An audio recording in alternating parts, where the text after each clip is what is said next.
All right.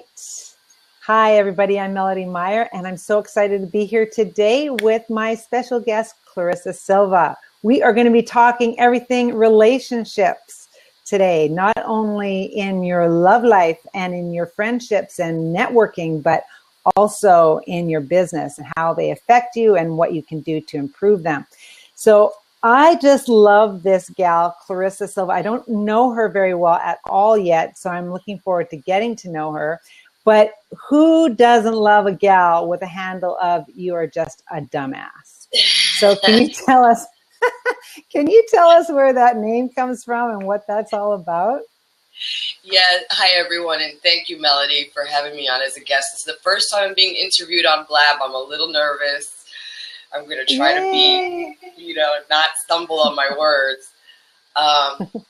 Yeah, I'm a behavioral scientist, researcher, and clinician, and I have 17 years of practice in infectious disease, public health, and psych. So it's called what? I'm a behavioral scientist, and I practiced and specialized in infectious disease and psychiatry. Okay, cool. Yeah. So I created this very tongue-in-cheek, edgy relationship wellness blog called You'reJustADumbass.com. And it's based on some cognitive behavioral techniques that I created throughout my career, but re-engineered to become a much more efficient way to come up with solutions to your dating problems and just your love life issues. So I figured, I could use science and have no viewers, or I could call it "You're Just a Dumbass" and see what happens. So well, you've been getting a lot of media attention, looks like. Yeah, I got to tell you that it's been pretty amazing. A lot of what has happened as a result of the blog. And, I'm the first one to say that I have no social media expertise, no SEO background. So I kind of did everything just like learning it myself and just hoping that what I was providing to the readership was something that was of value and was really going to help people overcome some of the suboptimal issues in relationships. So I was super excited that now the blog has 3,000 comments. I have engagement all the time. It's really following the original model that I wanted. I wanted to break away from the traditional therapeutic model. I wanted to have conversations with people. No lab, no hospital, just straight up. This is what it really is. I don't have to give you any cute terms for it. If you're being a dumbass, I'm going to tell you you're being a dumbass. If the person you're dating is a dumbass, I'm going to tell you the person you're dating is a dumbass. Well, that's what I love about, you're from New York. You get to do that, right? You get to be like straight up and just say it how it is. Okay, so you specialize in like people's love lives or like their dating life, or what is it that you would say that you love to work with people on? So, I'm a cognitive behavioral therapist, and I love cognitive behavioral techniques. So what the blog is really is a re-engineered intervention that I wanted to create as a new behavior modification model. I think a lot of our issues that become problematic in our lives, in relationships especially, is due to decision making. So when I deconstruct that decision-making process, it's easy to reverse that and give you exactly where the core issue was. So that's what I started just, really fine-tuning on the blog, and it's been really great. I have narrowed it down to 7 days sometimes. Wow. So do you work with people remotely, or you still are in a clinic situation, or how do you work? So now I'm creating, I was practicing clinically up until some months ago.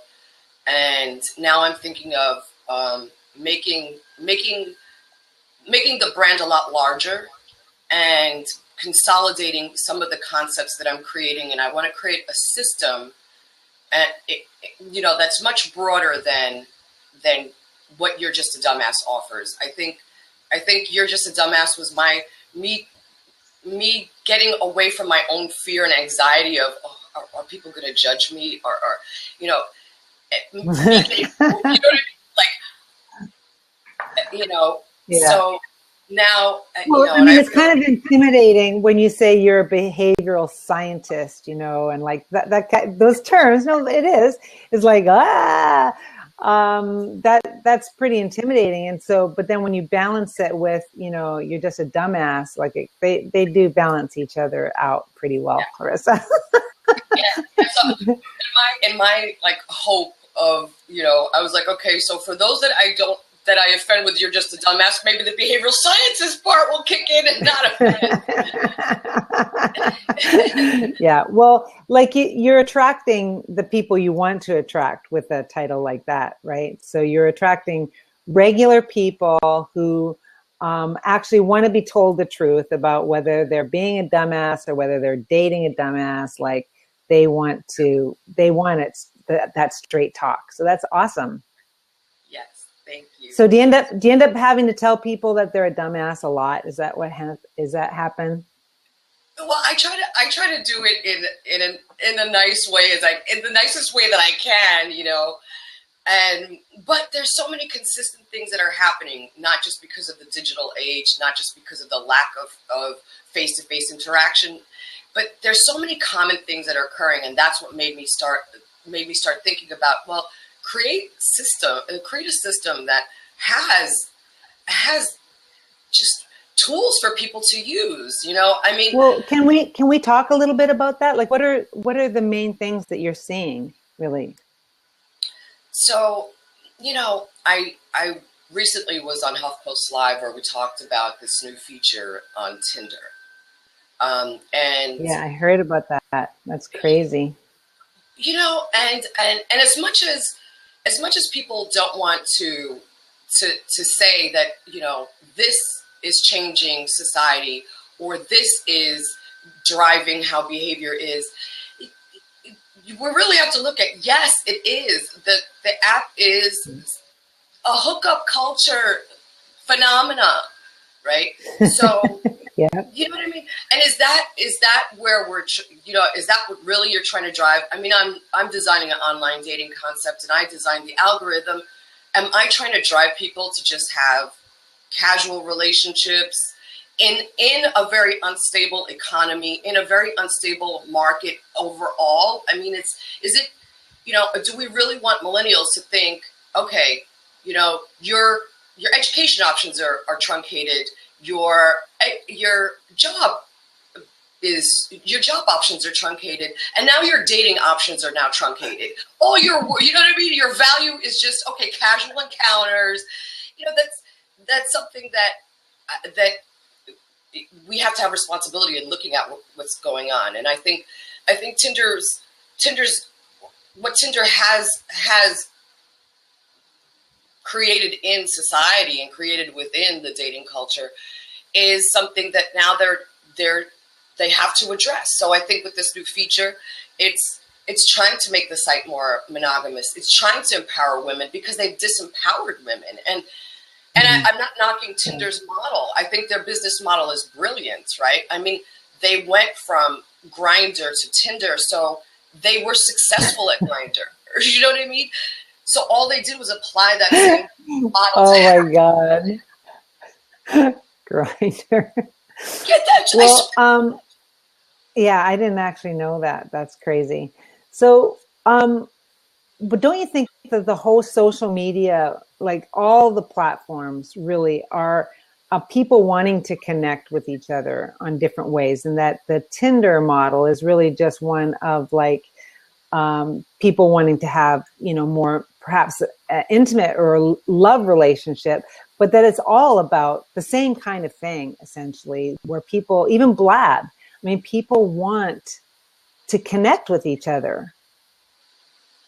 Yeah, absolutely. And it is based on immediate consumption, right? If you look at a lot of what we're doing now, we're becoming, yeah, our choice has broadened a lot because everything is very digital. Everything is very accessible. You know, everybody, it's first, second, third screen.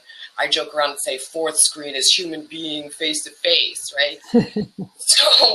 So I think that a lot of this is just based on how our consumption pattern is occurring now. We're doing a lot more mobily. We're doing a lot more digitally than we have in the past. So why would dating be any different? We're just, right. I mean, we're used to commodifying many things now, and commodifying human beings, it happens all day long. Your data is being extracted for purposes of, you know, ads and further making you a consumer. Yeah. No, it's true. But don't you think that this whole, like, our need and our desire to connect with one another, and then it all being done like digitally and on social platforms and so forth, how is that diminishing like the actual connection between it? Or do you think it's actually enhancing? What is your opinion about that? Do you think it's making relationships better and closer, faster? Or do you think that there's, because of all those distractions and so forth, that it's actually diminishing that connection? I think when we're looking at how it impacts people, right? We have to look at it from two different segments. We have to look at it from millennials and non-millennials, right? I think non-millennials crave the face-to-face, right? We need it. We didn't grow up with iPods at 4 years old and iPads at 3, right? That wasn't our educational tool, nor was it our babysitter, right? And that enhances cognition exponentially, right? But it decreases the tolerance for human interaction, face-to-face interaction. Because you're like, it's easy to get off this device, not deal with it, right? And it just more data, you know. So I think that we have to look at how people want to communicate. The need is always going to be there, right? The need will be there. I think in a digital world and social networks and you know, human media, period, still human media. We still have the need for the connection. For non-millennials, we still want face-to-face. I think we want much more traditional methods of conducting business. We like traditional methods, a phone call, you know, an email, you know, those, you know, I can't tell you the last time I ever got a card from any company. It's delivered to me electronically. Things like that is still very traditional, conventional methods that people still enjoy because it's still much more intimate that way. Yeah, it's intimate. Well, I think that it's important. You've got an echo going on over there. Can you hear it? No. Can you hear an echo on your side? No? Dang it. Okay. Let me see if I can fix it. It's okay. How about now? Just when oh yeah, that's much better. Oh no, I hear it. It's really bad. Does anybody else that's in the room, can you hear the echo? Okay, so the name of this that the title I put on this thing is Relationships Aren't for Wimps, because you know, I think it takes a lot to build a relationship, and it takes a lot to start a relationship and then to have it grow. All of that takes some time and some effort. And I think that that's actually something that people aren't so used to with this whole social media platform, is the idea that you actually have to work still at creating relationships and developing them and growing them, just like you would offline if you're meeting people face to face. What do you think about that? Sure. I think the model doesn't change, right? Let me see if I can fix this. How about now? Okay. Yeah, I don't hear myself now. That's better. Thank you. So I think I think So it takes a lot. It takes a lot to develop a relationship, a healthy and to keep a relationship. sure, sure. There's not. I mean, whether you're talking about business or love relationships or any type of relationship, all of it has to be cultivated. All of it requires negotiation throughout its entire life cycle. I think in the digital, because we're so much more advanced digitally, I think we are able to create larger groups of connections more than we did if we were doing it offline. And it'd be one-on-one, maybe 5-to-1 if you're networking. And here it's you have a greater amount of connection to make. You have a greater amount of networking. So in that sense, that's enhanced it, but the length that it takes to cultivate is still the same. I mean, that's the issue, I think, is people think that just because you have a lot of people following you, or you have a lot of influence, that somehow that your circle of influence or the size of that group somehow means you have a lot of relationships. But that's not necessarily the case. Is like, just because you have interaction with people doesn't mean you have cultivated a relationship or you have a relationship. And the entire marketplace right now, and you can see it on Blab, you can see it on Periscope, you can see it everywhere, where people are like, it's like a big land grab right now, right? Where everyone's like scrambling to get followers and trying to, get people that are loyal to them. But that's still not building a relationship. right. That takes time, effort, and consistency. I like somebody put that here in the side here, action, consistency. Yeah. Being consistent is one of those keys to relationships. Why don't you give us some of your tips as to how to develop and sort of nurture those relationships or people that we just meet, whether it be on Tinder or whether it be on Blab? Like, how do you actually cultivate a healthy relationship with someone? Well, when we look at online dating, I think the screening process for people have to be much more stringent than what they're applying. You know what I mean? Like, because if you think about the investment that you make to go and meet someone, you should definitely make sure that that's worth your time, right? So I think the first thing is we have to do a much more stringent screening process, whether that's and that should be breaking through and using non-traditional methods. If you like texting only, forget that.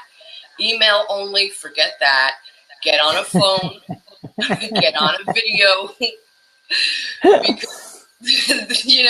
Because the biggest complaint that people are getting is that the people don't resemble the photos. I'm like, what? That surprises you? Everybody shops their fucking photos now. Like, yeah, So that's the first thing. And then the second thing, the better you are at knowing what you want versus what you need will help you in each of your encounters, right? Whether it's dating the first day or dating, the 10th date. You're still collecting data on what you want and need. So then the final step, I think, is taking those wants and needs and then applying it as though dating becomes a social experiment. On my blog, I refer to it as the happiness hypothesis. You create your own algorithm for what you want. You've developed a list and you've collected data, testing it out. So, everybody's like, I want that Swedish bikini model. But if you're an insecure person, can't deal with all of how the world responds to her beauty and the world and the universe responding to her, and you're insecure, that Swedish bikini model ain't going to be it for you. You're going to live your life constantly mistrusting and jealousy. Right. Yeah. you're going to feel like you're always going to be second rate. So those are the 3 steps that I would suggest that people use to try to narrow down and make their experience much more efficient and much more outcome driven. So that's for those steps seems to work really, really well for like that whole dating, online dating thing. Yes. Yeah. How could we apply those same 3 things to building relationships? I don't know, like just even casually, like let's say on Blab. Let's look at Blab since we are on Blab right now. So Yeah. you feel like you get to see people, you get a little taste of who they are. Some of them can seem really interesting, and you might want to, take that to the next level. And I'm not talking just like love interest. I'm talking like actually, many of us don't have time to make a lot of new friends, and especially as we get older. Don't you find that that's becomes more and more difficult in our busy lives? So there's friendships, and then there's also collaborations, for business and for building your network and so forth. How can we use some of those same ideas in that arena? So it's going to follow the same principles, right? The difference is that either love or business, you're still very goal oriented. You're still goal seeking, right? At the end, you want either it's more followers, either it's more business, more customers. The beauty about Blab is that it has 2 different areas. That's amazing. It's a marketplace and like a party. It's a cocktail party. It's brilliant. You know what I mean? Yeah, that's awesome. I like that. So the nice thing about approaching Blab as though, yeah, you're walking not into a networking party or a business deal. It is a marketplace. I mean, I can't tell you how many people that I tune into, and I'm like, this is so much better than me going to a website and saying, download my free newsletter. I'm getting to hear someone's raw brilliance. They're giving me ideas I wouldn't have gotten. I would have spent hours searching for on the web. I think the first thing, I think just like relationships, everybody's like, I want to find a person that's not crazy and I could tolerate the rest of my life, right? You know what I mean? I want to find someone who's not crazy. That's not a dumbass. Right. So the same thing with our approach on Blab. Yeah, you could probably spend hours, days just on Blab, right? and not focus on business and learn a lot and make many relationships. But the same principles still apply. You still have to kind of treat it like a social experiment, because your target audience may not be every single room you're jumping in and every single connection you're making. Hi, Chris. Hi, Robert. Hi, Nathaniel. Hi, Stephanie. Alex. Hi, everyone. I'm sorry. I get caught up in the conversation, and I still am not looking on the side. So I still think that, we're still trying to target what our goals are. And whether in business or love, this is an experimental platform. This is the time to create and be innovative. I mean, the things I've been observing in this environment just blow my mind. You get anywhere from VCs to doctors. I mean, it's really, really, really amazing what's happening here. And I mean, this is just one platform. So as a behavioral scientist, you must be having a ball. Looking at all the behaviors on Blab, you can see body language and facial expressions, and then you get to hear them talk too. That must be a lot of fun. It is. But just like any platform you're studying, you're gonna see how people like to connect.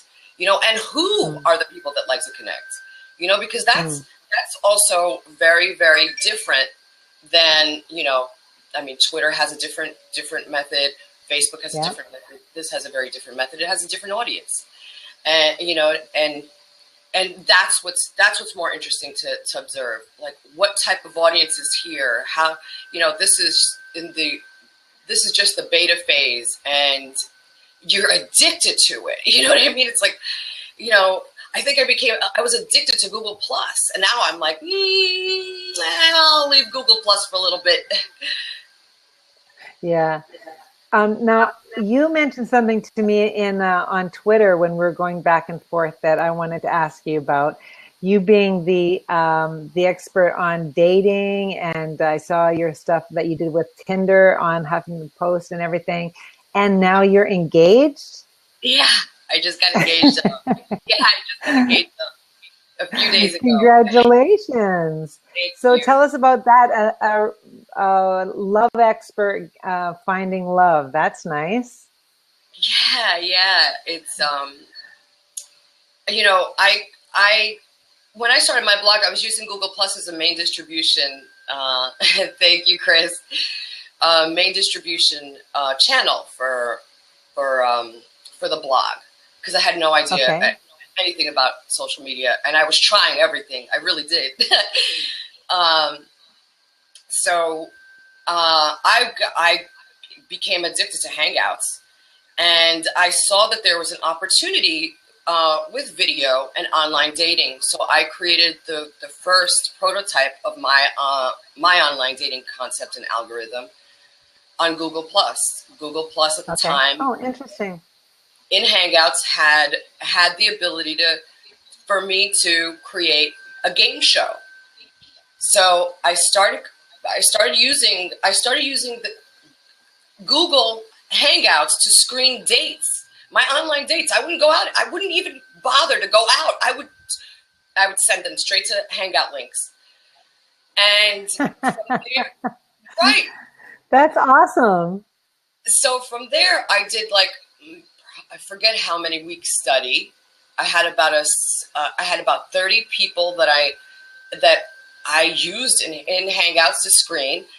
And then I wrote up an article about my results on Google. I shared in Google Plus. A few of the Google executives picked up the article and said, you see, look, somebody is using this to create an online dating platform. And so from there, Google approached me about a joint venture they were having with Social Media Week. And they asked me to apply for the joint venture, and I was selected, and I got to air a prototype of my dating game show during Social Media Week as a Google Plus official Hangout on air. Wow, cool. Yeah, so my own concept, later worked for me. I met him in Google Hangouts. We met within 6 weeks, and it's been a year, and we just got engaged on our 1-year anniversary. Wow, what a great story. Thank you. So are you going forward with this concept on Google Hangouts, or where's the status of that idea? Sure. So I keep adjusting some of the parameters of my algorithm based on the data that I'm collecting from user experience on sites. So I'm refining that model, and I'm going to start building the solution. Not me, but an engineer that is a developer who's going to build a solution. Say you're very talented. Yeah, right. So I'm going to be starting to develop that concept, and then hopefully have something out to market within 6 months, 8 months, I hope. Yeah, well, it's already working, so let's just do it. Yeah. It's just a matter of just creating a good sound software program. That's, you know, Yeah. I really want to build something that empowers women, and it gives them just a better overall experience. I want them to be contacted by who they want, not just you're getting randoms all the time. I really want to perfect something that is more like the idea is, I love the idea. I mean, like you say, photos don't tell the story. Well, they tell a story, but not necessarily the story that you need to hear about the person. Or want to see, right? When you see them in life.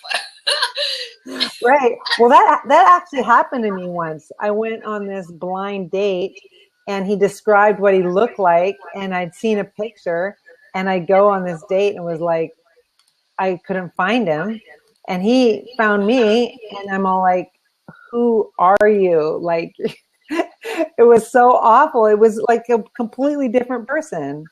And I thought that was the end of that. No more of that kind of thing. That was crazy. But like you say, live on a platform like this, you know, the Blab dating game, I love that. You know, it makes for, it can be more fun and more interactive, and you know who you're going to be meeting, and you don't have to go through all that trouble of meeting, going somewhere and everything if it's not somebody you want to meet. So that's awesome. Chris just wrote hanging out to a more private, yeah. Look what Chris wrote. Photos often tell the story of the Photoshop skill of the date. or their Fiverr person. Oh my gosh. Cool. Well, if anybody wants to pop in on the open seat and get in this discussion about relationships, so Cheval's in here, nice. And anybody else, we have another one. If anybody else would like to jump in here, Chris, if you would. Oh, nice. Cool. Welcome, guys. Hey, Chris. There you go. This could be dangerous. Uh-oh. Yeah, Melodee, I got to warn you. Hello. Uh-oh. What are you going to warn me of? Nothing bad. No. I'll keep quiet for a while. No. Hey, guys. Listen, Can you guys hear me? He has a success story. Yep, yes, we can hear you, yes, Cheval. Where are you hanging out today, Cheval? You in McDonald's again? Are you in McDonald's at the coffee shop? No, I'm actually in the Chase Manhattan Bank building here in downtown Houston. Is bad. I'm about to go to work, but yeah. You're going to go to work. We got God. Let me try again. Bad. He's Cannot audible. hear you. No. I can't. He's Well, frozen. No, he was there for a while. Now he's gone. Well, I get to do the live congratulations, Clarissa. Thank you. Chats here and there, you know. So. Thank you. You got to tell them. You got to tell them your story. I heard you in the background. Yeah. So it's my wife Maggie and I dominate the hashtag Epic Love Story. And we actually met on Google Hangouts. We were friends for about a year or so before we actually met. And this was a fast one too, kind of like, you know, Clarissa, you know, when everything is right, time doesn't really matter. Sure. So I was on a few Google Hangouts, but not face-to-face. I used to always comment in the comment section on some of the cooking shows and a few other things. And I found a wine review that my wife Maggie did, which was on bitch wine. And it was the funniest thing I had ever seen. It was like, you know, it was a Grenache or so. It doesn't matter what the wine was, but it was all a play on words. And, you know, take it over to a friend's house. Hey, I'm bringing a bitch to dinner. Or, you know, and it's a and I think I just hurt my bitch's feelings, you know. So that was just great. And the bottle had little hearts and daggers all around the label. And so I just shared that video because I just thought it was funny. And in true social media decorum, she thanked me for the share. And then we started chatting back and forth occasionally. But, you know, I was living in D.C. She's living in San Diego. And I had a girlfriend. She had a boyfriend, you know. So between geographic and relationship status, both of us knew that this was never going to happen. And every once in a while, I got this little hint that she was giving me that there was some sort of an interest. And I hadn't been to San Diego in a long time. I came for an event in September of last year, and it was just a marketing event. In fact, I didn't even want to go to the event. I had no interest, but I was cajoled by a few marketing friends to come in, and I said, "Yeah, you might as well come." And I thought, "Okay, fine." And as long as I'm there, maybe I get to meet Maggie. That'll be kind of fun.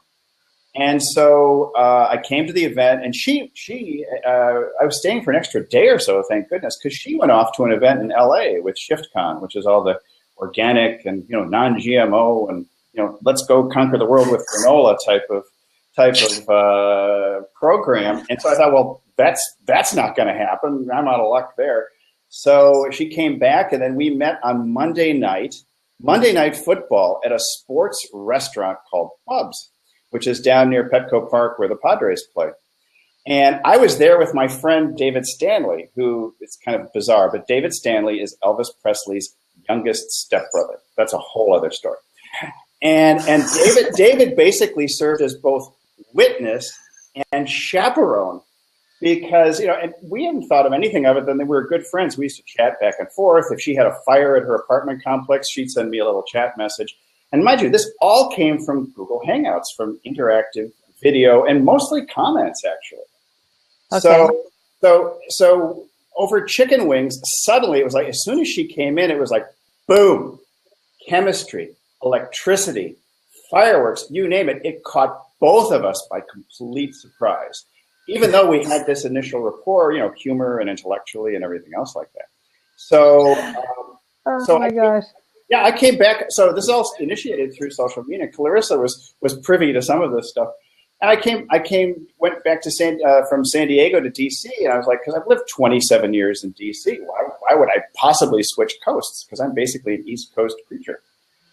And I was at the gate at the airport in San Diego, and I just thought to myself, I should just turn around and head back. I shouldn't go back home. But then my dad gave me a call on the phone as I'm standing in line to the gate, and I realized, he's 90 years old, and I had to go back. There's no way that I could abandon him because he needed a lot of care after my mom passed away. And so, but this kind of continued back. So then I went to China. Sorry, this is a long story, but I went to China on business. And I went back to DC, actually broke up with the girlfriend. And she wound up eventually breaking up with the boyfriend. But I'm in China, and I'm on business, and I'm too cheap to pay for the China Wi-Fi because it's really expensive. I thought, okay, fine. She said, we need radio silence. Let's not talk about it. Nothing. And I said, that's fine, radio silence. But she broke radio silence and she says, I've been thinking about you. And then that is all. Carry on. And so I was like, okay, that's kind of interesting. So I just went off on my business. And I finally figured out I was just, too much of a cheap bastard. So I finally ponied up the money for the Chinese telephone and Wi-Fi. And then before she was saying, I'm not ready for a relationship, not ready, need time. I said, fine, that's fine. And she sent out this message saying, I'm ready, are you? And I hadn't been in contact with her for quite a few hours. So she thought this traditional thing is like a girl puts her heart out there and gets no response. So he must think I'm a nut job or this or that or whatever. But so she tried to contact me on email, on chat, on text. And I think it was, what was it? Wow, girl. I'm impressed. She was saying, ready. I'm ready. And so when I finally got the messages, I replied to every single means of communication that she had with a yes, enthusiastic yes.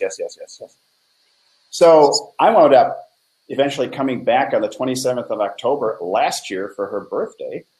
And she likes to say I never left, but that's not true. Because I went back to DC, got rid of most of my worldly possessions, packed up everything, and I moved to San Diego November 11th of last year. Wow. We were engaged the day before Thanksgiving, and then we were married in February. We moved and got married the same week. Wow. Wow. Crazy. Never do that. But kids, don't try this at home or when you're away from home. So wow. Yeah. So the epic story, it started from what Clarissa's talking about, which is, you get to know someone, even though you've never been in their physical presence.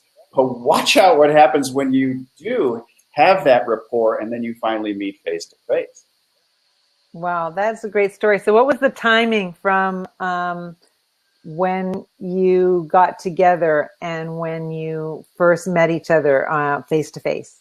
So it was about a year, I want to say, or maybe it was 10 months or something like that. But we were friends. I mean, when you both have serious relationships going. Now, here's the best part.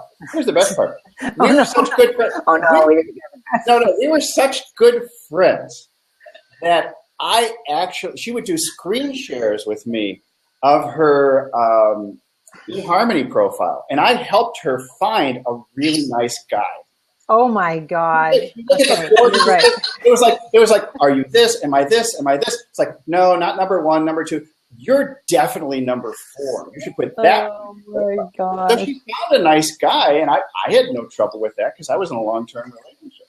So. Well, the best part of this has been watching Maggie's, all of her comments on the side as you're telling the story. She's like finishing your sentences for you.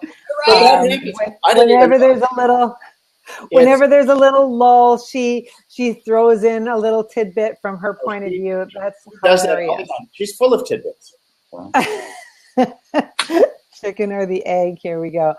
Yeah. Oh, and anyway, Wayne, I just wanted to let you know that. I mean, when you're hearing Clarissa talking about this, I think it's brilliant. Just to have. I know it's a brilliant idea. I'm really, really excited about it, Clarissa. I want to see this happen. And like you were saying, when Robert was in the room, Robert couldn't live through the story, but I'm surprised. But yeah, we got. I lived through the story, so I was like. No, I love your enthusiasm about it. I mean, that's awesome. Well, the funny thing is, when it takes you like decades to finally find the love of your life, it's totally worth it. Yeah. All the I hear you. all the crazy, nutty relationships, the weird stuff that happens when you're finally there. It's like, oh, and that's why it's so satisfying too, because finally. Oh my gosh. Well, congratulations. Thank you. That's really wonderful that you found love, and it sounds work out. So.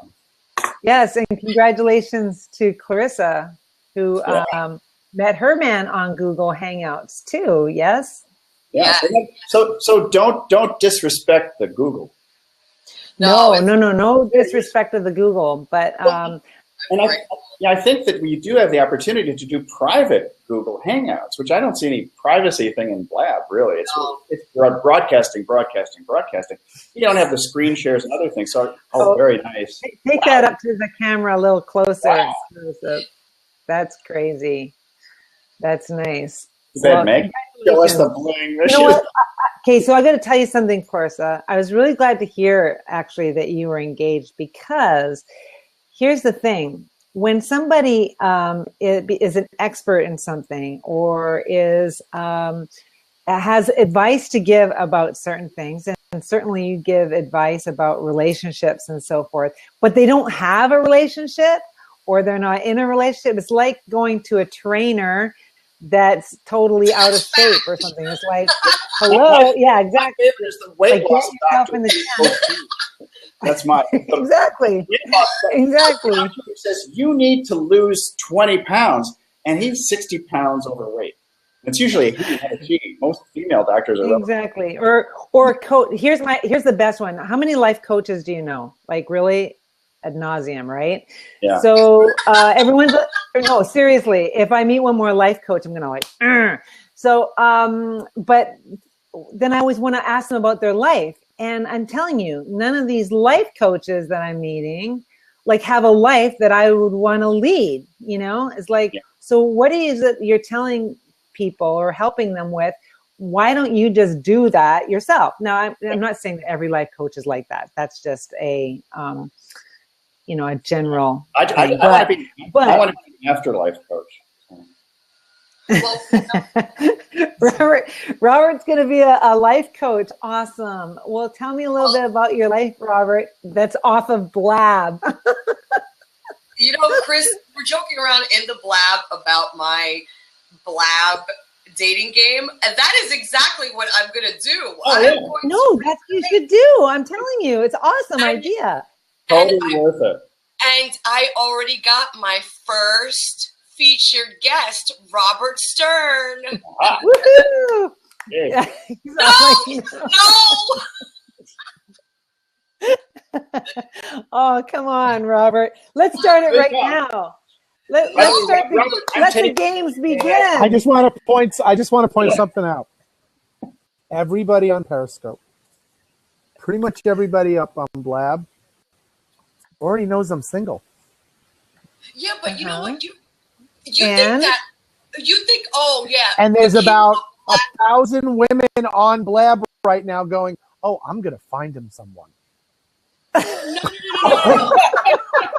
Wait a second. Could you honestly Oh tell my me God. you're the king of Blab? You think that women are gonna be like, oh, There's a girl. This is the funny part. There is a girl on Blab who I know from Periscope who works for eHarmony and got me a full year subscription free because she's trying to help me. Everybody's trying to help me, but nothing is happening. All right. That's because spending too much time on Blab. Well, that's why you need I'm a the single help. dad. I have a 9-year-old. That's more important to me. Yeah. Well, here's the thing. I think you could really use the help from You Are a Dumbass. Every time I see Clarissa come on and I see that name, I just look down and I'm just like, why did she choose this name? It's like I'm waiting for I'm gonna have a co-host and go, you're a dumbass, you're next. Exactly. Well, that's what actually I have to tell you, Clarissa, it did make me curious about you. I'm all like, who is that? And what is that about? Starbucks? Would they write the name down and they shout out your cafe latte? You're a dumbass. Here's your coffee. Listen, you know how brilliant this is? I'm going to have T-shirts, mugs. You don't even understand, Robert. This is going to be funny. I've got the suppliers for you, Clarissa. Don't worry. Oh, my God. Yeah. So what I'm hearing, Robert, not only are you single, but you're open to the idea of meeting somebody very cool. This is the first time I'm hearing this part of the sentence. Right, Robert. I'll take the 5th. It's Friday Truth Day. Oh my gosh. As long as I don't know. It's so funny. I come on so many social media blabs or Periscope, and they're like, there was a hashtag. It almost got trending on Periscope.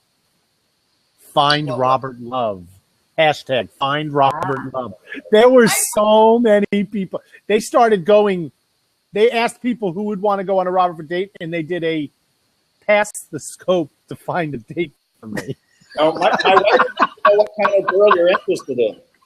My wife Maggie wants to know what kind of girl you're interested in, so we can get that out. Oh, put it out. Yeah, let's see. Okay, let's just get the list, shall we? Let's get it over. I'm good at helping eHarmony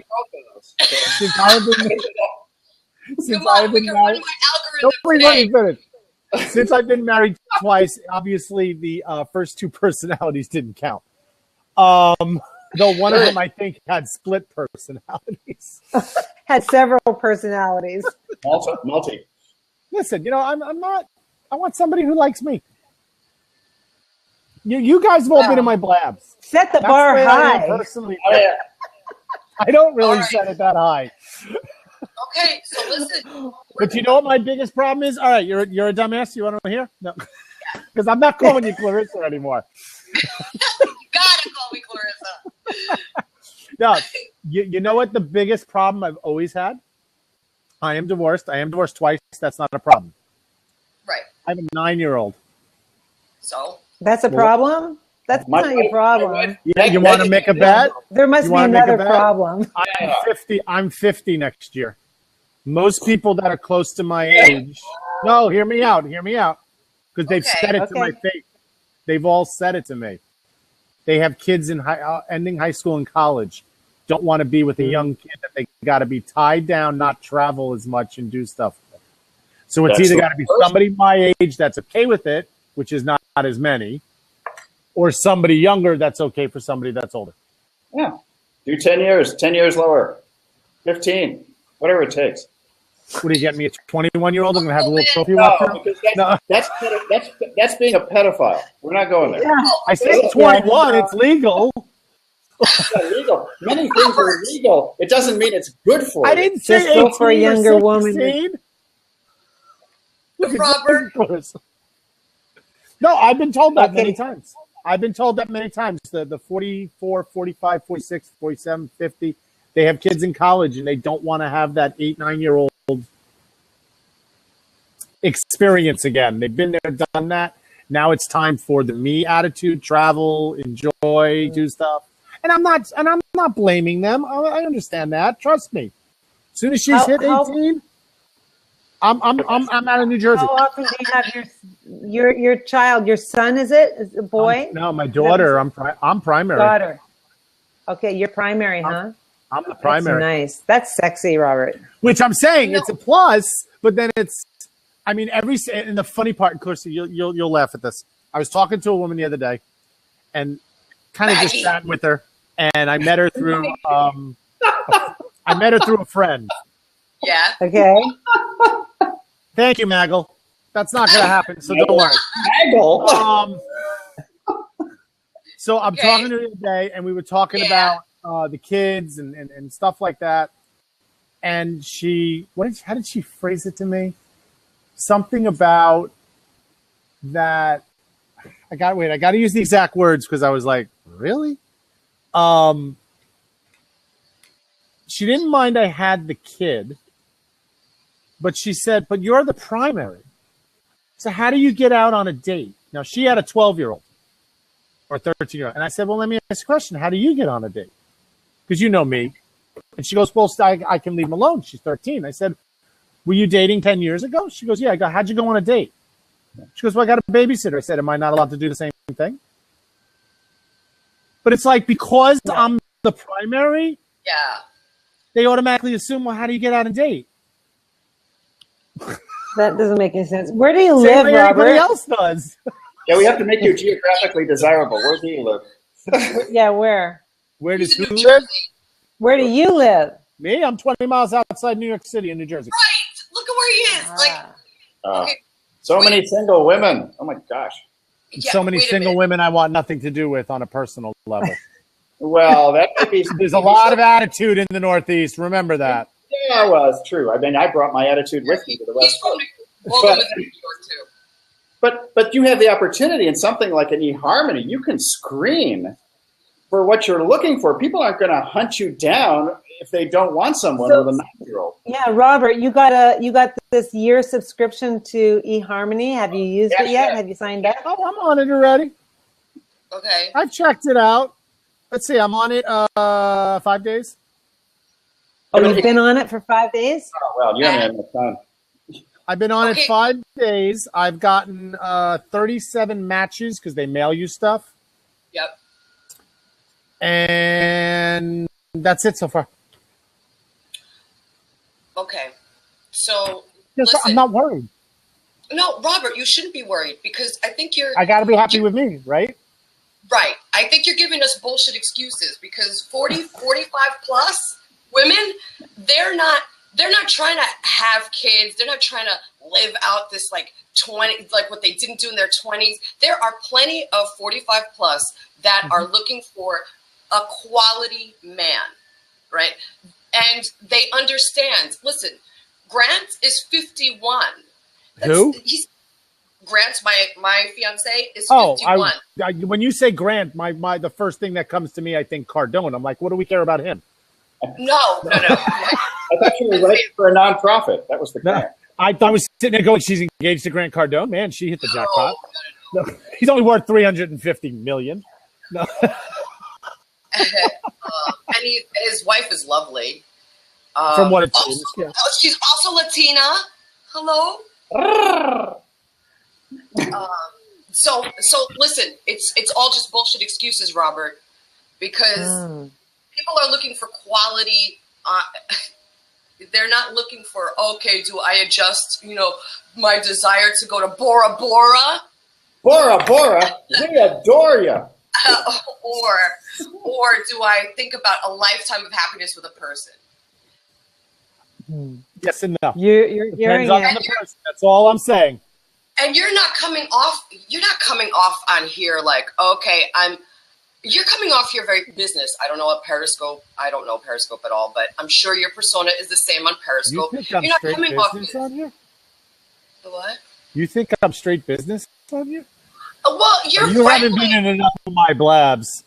No, maybe you're right, but I have seen some of them, and it doesn't look like, oh yeah, I'm open to dating. It's usually, okay, kids, gotta go take care of my kiddo. Once your fun you start, you're like, gotta take care of my kid. But I'm also the one that showed up with the pink bra on Periscope. Oh God, I did see that picture. Yes. Some women may not find that attractive. But that won't attract you, girls that you want. Yeah, probably. Because they'll understand your humor.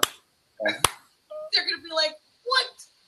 Well, I think that was the thing with Maggie and me. We were friends for a long time, and it was our humor. We got along. We just would finish each other's sentences. We had the same jokes. We're both incredibly corny and punny when we want to be, or even when we don't want to be. But when you find somebody who really gets you, that's when it clicks. Oh my gosh! Yeah, no. You hear that, Robert? You're getting lots of good nuggets here. From the former single people recently. Former what? Clarissa, when are you going to have your Blab dating game? When is that happening? Why can't we have it now? This is it. This is the maiden voyage. Not happening now, since I am leaving in an hour for my daughter to go pick her up from school. Listen, you're gonna be on my Blab date. I'm gonna write Robert Stern. You're gonna be yes. Listen to me. Yeah. Let's revive the hashtag. Let's revive the hashtag. Like, Find Robert Love. Find Robert Love, as opposed to the early one. What was that? Maggie's was like, ooh, that was a little more risque. Get Robert laid. Yeah, I don't know if that's easier. That's just he can decide which one he wants. Exactly. Pick your own hashtag. One of those two, though. Your choice is that one or the other. Those are the only choices. You only have two choices. No, both. Both, man. At least I have a choice between a blonde, a brunette, and a redhead. Give me a third choice. But Robert, really, yes, Robert, on a serious note, I really would be interested in knowing, your top 3 things that you would like to have in a woman besides that she likes you. I get that. I would hope that she would like you. Honesty. That would be good. Top 3. Honesty. Gotcha. I like a silly, fun side. Nice. Clarissa hasn't been in enough of my blabs to see that I have a little bit of sarcasm, but fun. No, I appreciate that you're just a dumbass. I knew that. No, that's nothing. I'm telling you. Okay, and what else? That's 2. What's number 3? What else?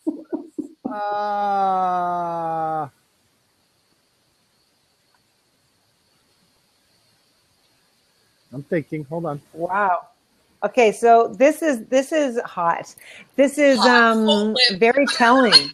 Because the perfect there's a woman lot of may words have I could use, but I don't want to use authentic, and it's stupid. I want to think of something that matters in my personal life, not business words. Hi, I'd like to have somebody who's very authentic and genuine that brings value to my relationship. You could say something. Now you sound like a life coach. Now you sound like a life coach there, Robert. Good job. Find Robert a life coach to love. Oh my gosh. Well, I mean, it sounds corny, but it's a package deal with me. It's somebody who's willing to be friends with my daughter. She doesn't need a mom, but she needs somebody involved in her life, obviously in my house and stuff like that. But that's down the road. But somebody who's open to that situation, that likes kids. My daughter comes first. That's automatic.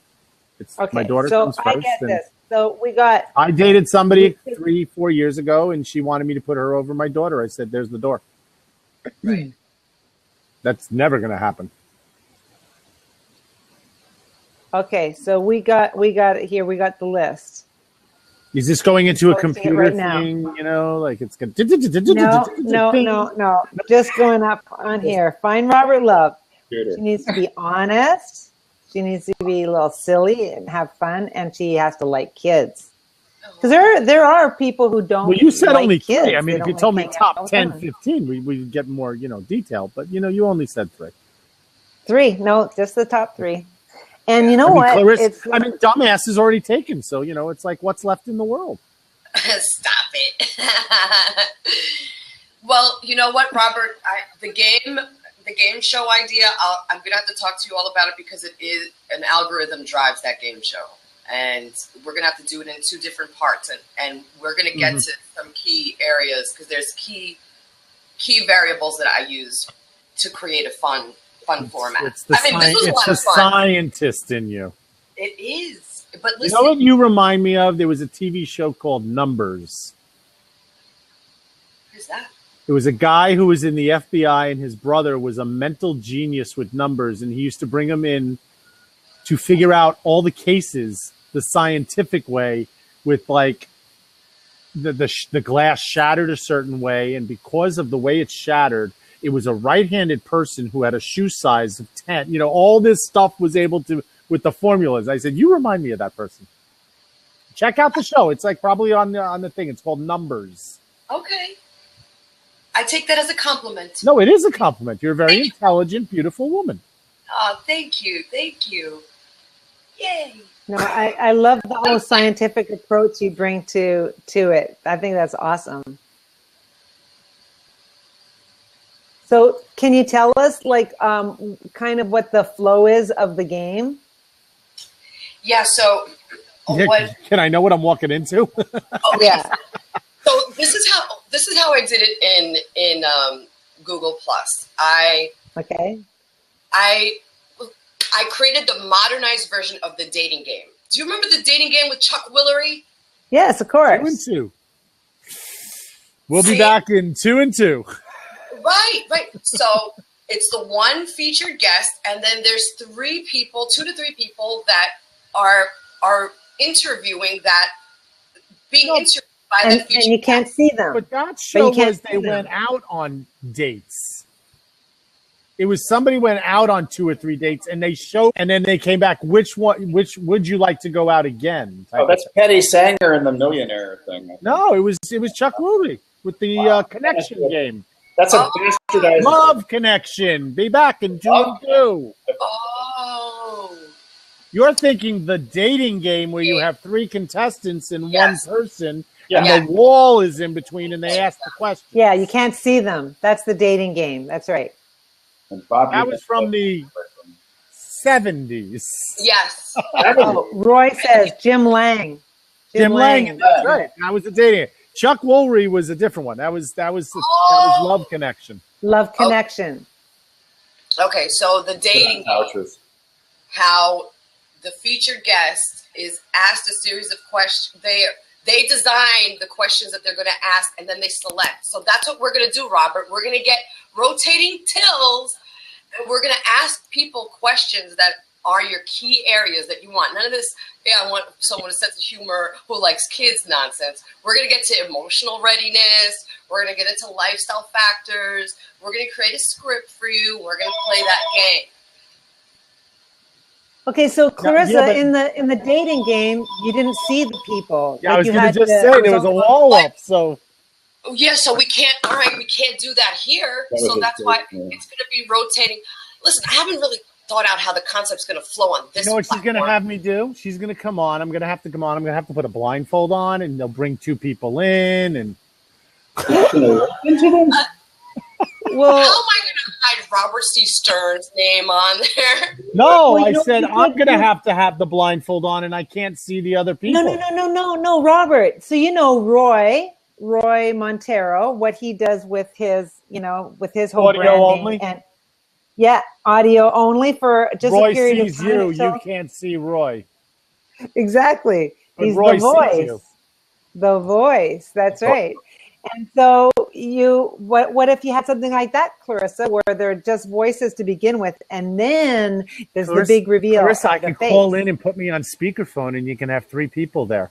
And I can't. I have to have my computer closed. I can't be in the room because you would know if I was in the room. That could work. That could work. Yeah. Yeah. Well, we'll get this all hammered out, Clarissa, because I really want to see this happen sooner than later.